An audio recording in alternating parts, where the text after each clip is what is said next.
శ్రీ గణేశాయ నమః. శ్రీమాత్రే నమః. శివాయ గురవే నమః. శ్రీకృష్ణ పరబ్రహ్మణే నమః. శ్రీరామాయ నమః. శ్రీ గురుభ్యో నమః. శ్రీ దత్తాత్రేయాయ నమః. ఓం ద్రాం దత్తాత్రేయాయ నమః. ఓం ద్రాం దత్తాత్రేయాయ నమః. ఓం ద్రాం దత్తాత్రేయాయ నమః. మోహనవాణి ఛానల్ ద్వారా శ్రీ దత్త పురాణాన్ని శ్రవణం చేస్తూ ఉన్నటువంటి భగవద్బంధువులందరికీ కూడా ముందుగా నా యొక్క సాధువాదాలు చెల్లించుకుంటున్నాను. నిన్న మనం 18వ భాగంలో దత్తస్వామిని సేవించి ఎన్నో పరీక్షలకి తట్టుకుని చివరికి చేతులు రెండు కాలిపోయినా కూడా స్వామి యొక్క పాదాలను విడిచిపెట్టకుండా స్వామి యొక్క అనుగ్రహానికి పాత్రుడైనటువంటి కార్తవీర్యార్జునుడి యొక్క చరిత్ర చెప్పుకున్నాం. ఆ మహానుభావుడు పొందినటువంటి వరాలు అన్ని కూడా మనం చెప్పుకున్నాం. ఆ తరువాత తన ప్రజలని చక్కగా పాలిస్తూ ఉన్నాడు. ఒక రోజున కార్తవీర్యార్జునుడు తన అంతఃపుర కాంతలతో కలిసి రేవా నదిలో క్రీడిస్తూ ఉన్నాడు. రేవా అంటే నర్మదా నది. నర్మద, శర్మద, యమదండక్షత వర్మద, ముక్తి వనిత చేతో మర్మద అని మనకి భాగవతంలో వామన చరిత్రలో పోతన గారి పద్యం ఉన్నది. నర్మదా నది మనకి శాంతిని ప్రసాదించేది. రేవా అన్న నర్మదా అన్న ఒకటే. అయితే ఈ నర్మదా నది కాదు, నదము అంటారు పెద్దలు. నదికి నదానికి తేడా ఉంది. నది తూర్పు దిశగా ప్రవహించి తూర్పు సముద్రంలో కలిసిపోతుంది, అంటే బంగాళాఖాతంలో. అదే నదమైతే పశ్చిమ దిక్కుగా ప్రవాహం జరిగి పశ్చిమ సముద్రం అంటే మనమనే అరేబియా సముద్రంలో కలిసిపోతుంది. నర్మదా, తపతి ఈ రెండు అలాంటివే, ఆ కోవకు చెందినవే. ఈ నర్మదా నదిలో విహారం చేస్తూ ఉన్నాడు భార్యలతోటి. కాకపోతే అది ఎండాకాలం కావటం వల్ల నీళ్లు ఎక్కువ లోతు లేవు. భార్యలు అడిగారు, స్వామి కాస్త గొంతు దాకా నీళ్లు ఉంటే బాగుంటుంది స్నానం చేయటానికి అనగానే వెంటనే దత్తాత్రేయ ప్రభు ఇచ్చాడుగా వరం, ఎప్పుడు కావాలంటే అప్పుడు 1000 చేతులు వస్తాయి. 1000 చేతులు వచ్చేసినాయి. వెంటనే 4 చేతులు మాత్రం అట్టి పెట్టుకున్నాడు.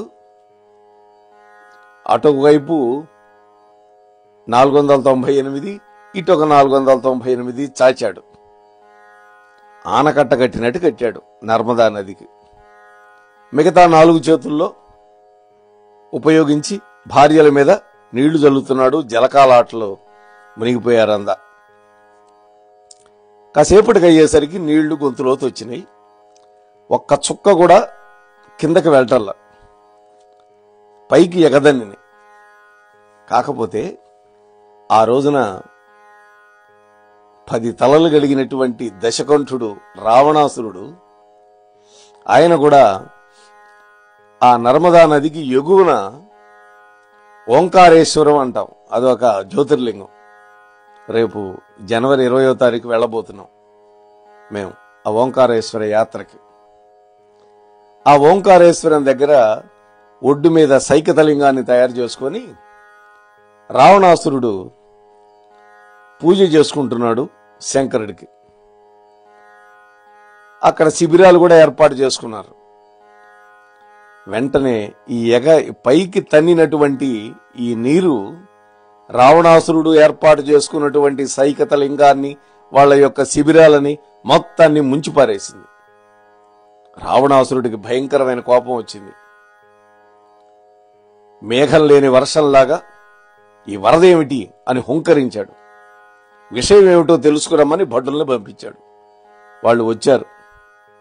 తిరిగి వచ్చి, మహానుభావా, మీకు 20 చేతులుంటేనే మేము ఆశ్చర్యపోతున్నాము, కానీ అక్కడ ఒక మహానుభావుడు 1000 చేతులతోటి ఉన్నాడు. తన భార్యలతోటి జలకాలాడుతూ ఆ కార్తవీర్యార్జునుడు అనేటువంటి వాడు ఈ విధంగా చేశాడు. ఆయన చేతులను అడ్డు పెట్టడం వల్ల నీళ్లు వెనక్కి దన్ని మీ పూజ అంతా భగ్నమైపోయింది అని చెప్పేసరికి ఇక రావణాసురుడికి పట్టరాని ఆగ్రహం వచ్చింది. ఆడవాళ్లతో జలకాలాటలో ఉన్నటువంటి కార్తవీర్యుడు ఒంటరిగా దొరికాడు కాబట్టి తాను తేలిగ్గా జయించవచ్చునని భావించాడు రావణాసురుడు. వెంటనే సైన్యంతో వచ్చి చుట్టుముట్టాడు. కార్తవీర్యార్జునుడు చిద్విలాసంగా నవ్వుతూ నదిలో నుండి లేచి బయటకు వచ్చాడు. తన దగ్గర ఉన్నటువంటి సిద్ధులతో ఎంతమంది రాక్షసులు ఉన్నారో అన్ని రూపాలు ధరించాడు. అందరినీ క్షణకాలంలో మట్టుబెట్టేశాడు. అంటే మహానుభావుడు దత్తాత్రేయ స్వామి వరమిచ్చాడు కదా, అణిమాది అష్టసిద్ధులు. రావణాసురుణ్ణి 1000 చేతులతో పట్టుకొని బంధించాడు. వాడి 20 చేతులు పెడరెక్కలు విరిచి కట్టి తన రాజ్యానికి తీసుకెళ్లి ఒక పెద్ద చెరసాల్లో పడేశాడు. కొన్ని రోజులకి ఈ వార్త లంకాపట్టణం అంతా తెలిసిపోయింది. ఎవడో ఒకడు తప్పించుకొని పారిపోయినాడు. మిగతా వాళ్ళందరూ చచ్చారు ఇక్కడ ఈయన చేతిలో.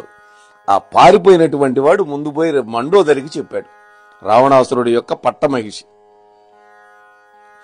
వెంటనే ఆమె వెళ్లి తన మామగారి దగ్గర మొరపెట్టుకుంది. పులస్య బ్రహ్మ వాళ్ళ తాతగారు, అంటే రావణాసురుడికి తాత, విశ్వవసు బ్రహ్మకి తండ్రి, మామగారు విశ్వవసుడు. ఆ విశ్వవసుడి దగ్గరికి పోయి మొరపెట్టుకుంటే అప్పుడు ఆయన తన తండ్రి దగ్గరికి వెళ్ళాడు, పులస్య బ్రహ్మ దగ్గరికి. ఆయన బ్రహ్మ మానస పుత్రుడు, మహానుభావుడు. ఆయన సప్తఋషులను వెంట పెట్టుకొని రావణాసురుడి దగ్గరకు వచ్చి, ఎప్పుడైతే వచ్చాడో బ్రాహ్మణ భక్తుడు కదా వాడు, అది మన కార్తవీర్యార్జునుడు, పాదాల మీద పడి నమస్కరించి, ఏం వచ్చారు మీరు ఇక్కడికి? నన్నే కబురు పంపిస్తే నేను వచ్చేవాడిని కదా అన్నాడు. నాయనా, నీతో పని నుండి వచ్చాం కాబట్టి మేమే వచ్చాము. అదిగో మా మనవడు ఉన్నాడే ఆ రావణుడు, వాడిని కాస్త విడిపించుకుపోదామని వచ్చామన్నాడు. అప్పుడు రావణాసురుడిని పిలిపించాడు. కట్లిప్పదీసి, ఇక పో, ఇక మీదట ఒళ్ళు దగ్గర పెట్టుకుని ప్రవర్తించు అని వార్నింగ్ ఇచ్చి పంపించాడు. కార్తవీర్యార్జునుడికి ఇలాంటి దివ్య శక్తులు మహిమలు దత్తస్వామి యొక్క అనుగ్రహం వల్ల లభించినాయి. దత్తాత్రేయుడు అంటే సాక్షాత్తు శ్రీమన్నారాయణుడే, శంఖ చక్ర గదాధారి. అతడే పరాత్పరుడు, అతడే వాసుదేవుడు. అతడే మహామాయతో కలిసి ఈ చరాచర జగత్తుకు యొక్క సృష్టి, స్థితి, లయం, ఈ 3 కార్యాలు జరుపుతూ ఉంటాడు.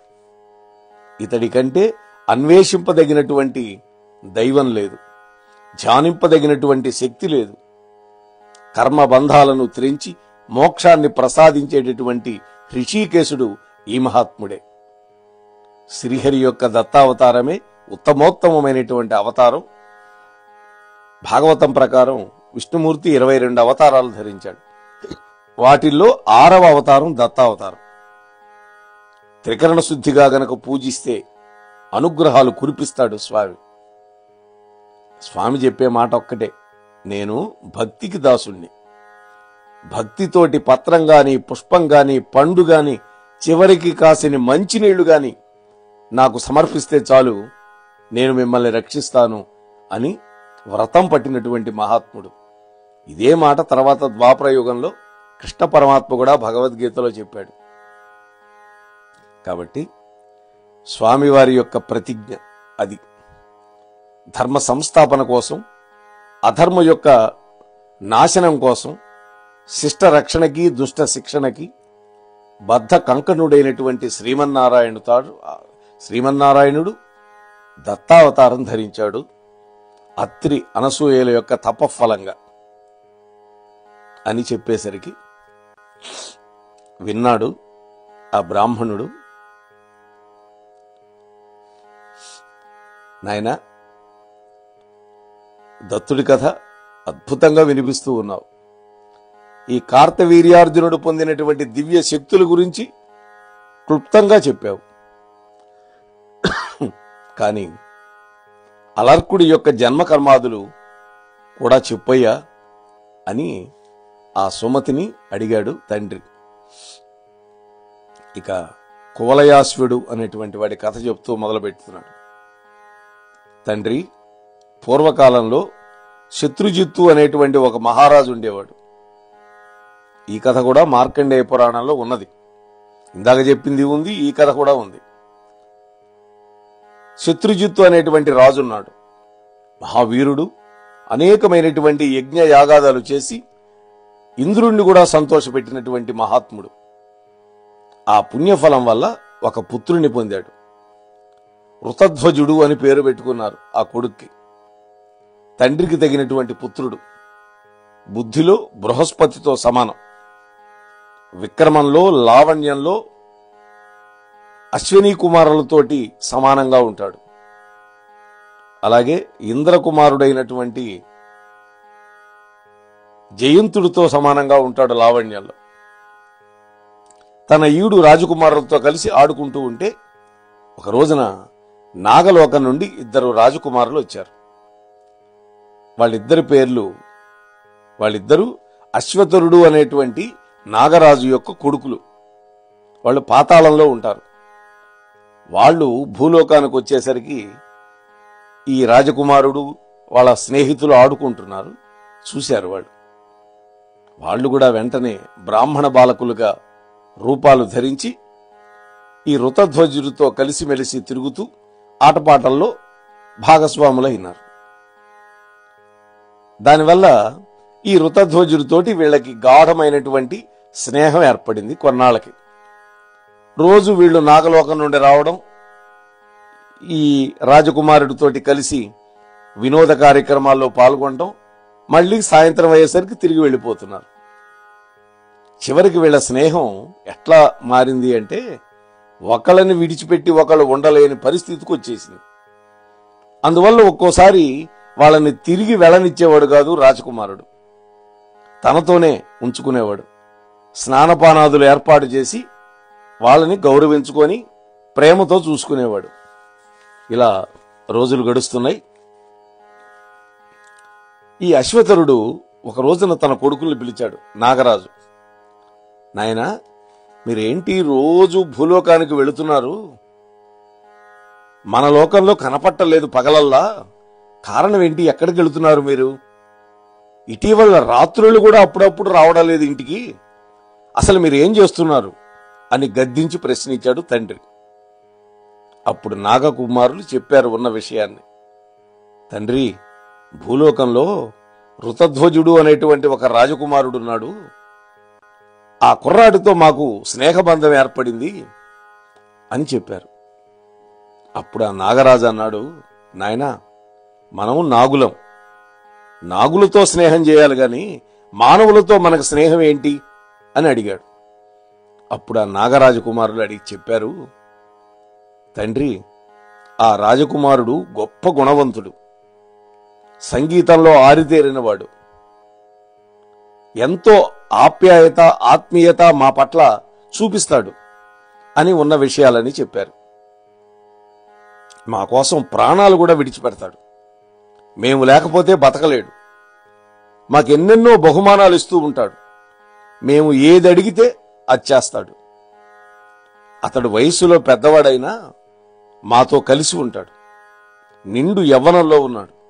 అయినా మాలో ఒకడిగా ప్రాణంలో ప్రాణంగా మాకు కలిసిపోయాడు. మాతో ఉన్నప్పుడు ఈ లోకాన్నే మర్చిపోతాడు. అయినా అటువంటి వాణ్ణి వదిలిపెట్టాలంటే మేము ఎలా కుదురుతుంది తండ్రి? అంతేకాదు, తాను ఆనందిస్తాడు, మమ్మల్ని ఆనందాల్లో ముంచెత్తుతున్నాడు. తండ్రి, అతడు కేవలం మానవుడు కదా అని మాత్రం మీరు శంకించవలసిన అవసరం లేదు. అతడితో మైత్రికి మేము ఎంతగానో గర్వపడుతూ ఉన్నాం. ఈ విధంగా పుత్రులిద్దరూ ఏకకంఠంతో చెప్పేసరికి అశ్వతరుడు మరికి మాట్లాడలేకపోయాడు. నాయనలారా, సత్సాంగత్యం వల్ల సకల శ్రేయస్సులు కలుగుతాయి. అందువల్ల మీ స్నేహాన్ని కొనసాగించండి. అయితే అతడికి ప్రత్యుపకారంగా ఏమైనా బహుమతులు మీరు కూడా ఇవ్వండి అని ప్రోత్సహించాడు తండ్రి. అందుకనే ఎప్పుడు కూడా తన పిల్లలు మంచి వాళ్లతో స్నేహం చేస్తుంటే తండ్రి ఎప్పుడు కూడా ప్రోత్సహిస్తాడు. దుర్మార్గులతో స్నేహం వెంటనే ఖండిస్తాడు. ఉత్తమమైన తండ్రి లక్షణం అలాగే ఉంటుంది. అప్పుడు పిల్లలు అన్నారు, తండ్రి, ఆ ఋతధ్వజుడికి మనం ఇవ్వగలిగినటువంటి బహుమానాలు ఏం లేవు. అన్నింట్లో అతడు మనకంటే సంపన్నుడు, గొప్పవాడు.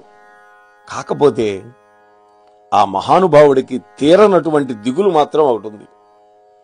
దాన్ని మర్చిపోవడానికి మాతో ఆటపాటలతో మునిగిపోతూ ఉంటాడు.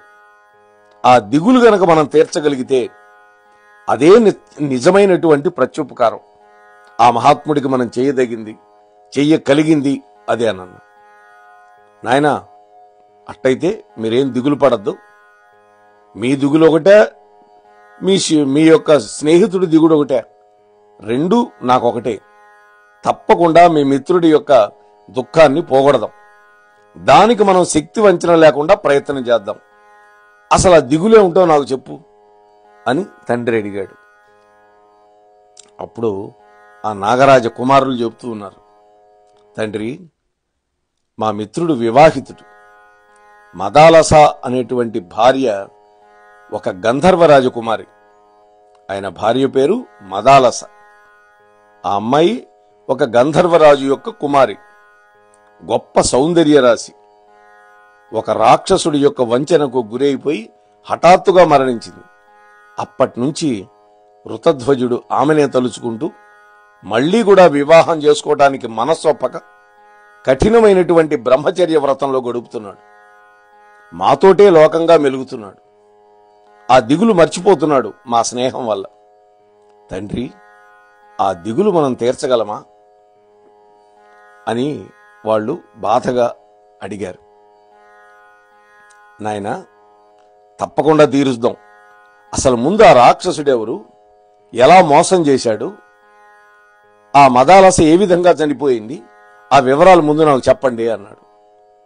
తండ్రి, మాకు ఆ రాజకుమారుడు చెప్పినటువంటి విషయాలు నీకు చెబుతాం. పూర్వం గాలవుడు అనేటువంటి మహర్షి పేరు మీరు వినే ఉంటారు. అతడు మహాతపస్వి.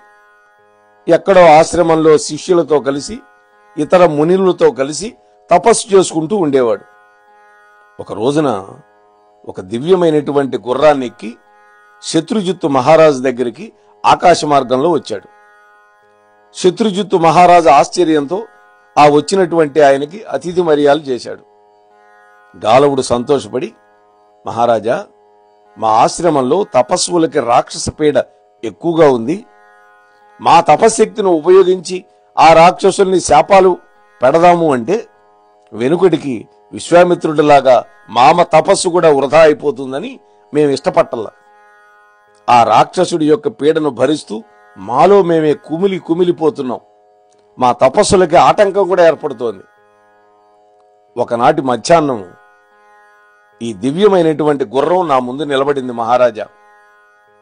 సూర్యుడి యొక్క రథానికి పూంచినటువంటి గుర్రంలాగా మెరిసిపోతూ ఉన్నటువంటి దీన్ని చూసి ఆశ్చర్యంగా నిలబడ్డాను నేను.